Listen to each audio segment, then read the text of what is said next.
Well, hello there, my friends. Chris Marcus here with you for Arcadia Economics on Freedom Monday here in Washington, D.C.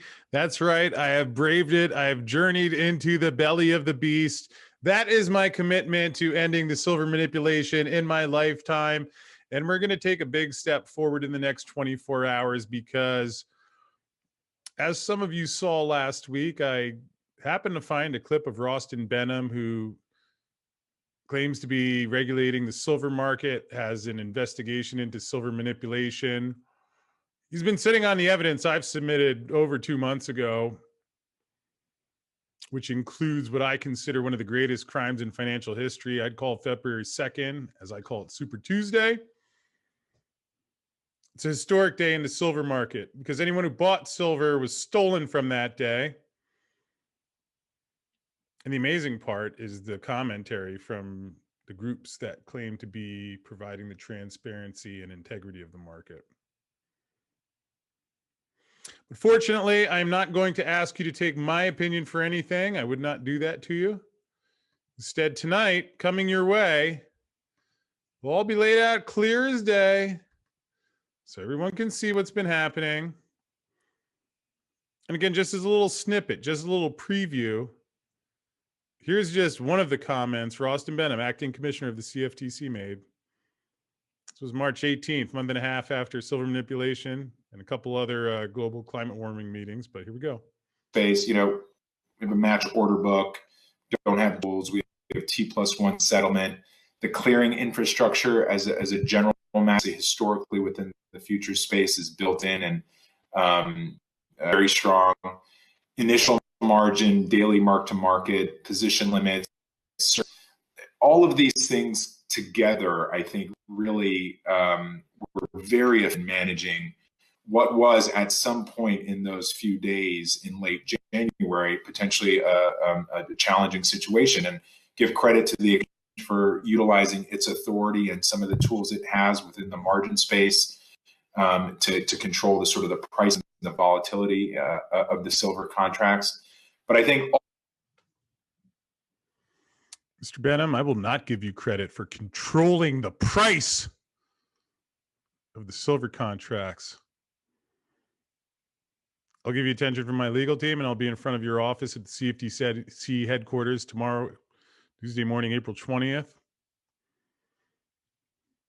I don't know what you were trying to control. Actually, I do know, because the LBMA told me.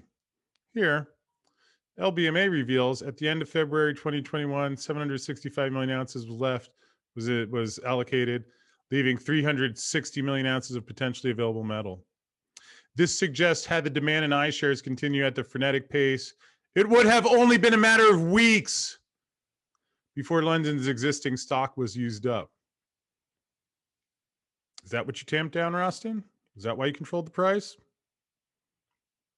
What was it that was you were so worried about getting out of hand? Because your decision isn't to decide the price of markets, it's to make sure they trade fairly. People bought silver, the price went up. What were you scared of? I'll be in front of your office tomorrow morning. If you want to invite me in, fine. I'll go ahead and talk about you in your office. You come outside, I'll be out there. Here's what I don't get from the LBMA, and we'll dig into this. We have a double movie coming tonight just because these guys are so fraudulent and arrogant that they think they can rub it in everyone's face and not get caught. We're going to prove that wrong tonight. It does suggest that the pool of available metal should be sufficient for the foreseeable future, at least to meet new ETP demand. Of course, this also presupposes there's no repeat of social media frenzy. Should this occur, higher prices would almost certainly be triggered. Here, this is interesting, which would be met by heavy selling. So they're saying they're going to short it again.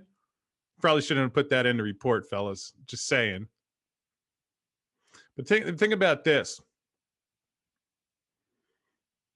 So you're almost running out of metal. You had every bank involved in the silver market lie, cheat, and steal. You had the regulators condone it.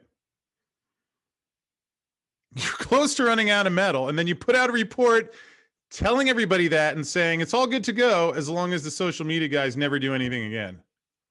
Maybe you shouldn't tell them how close they were to, not how close, Maybe you shouldn't have told the social media keyboard thumpers that they did beat you.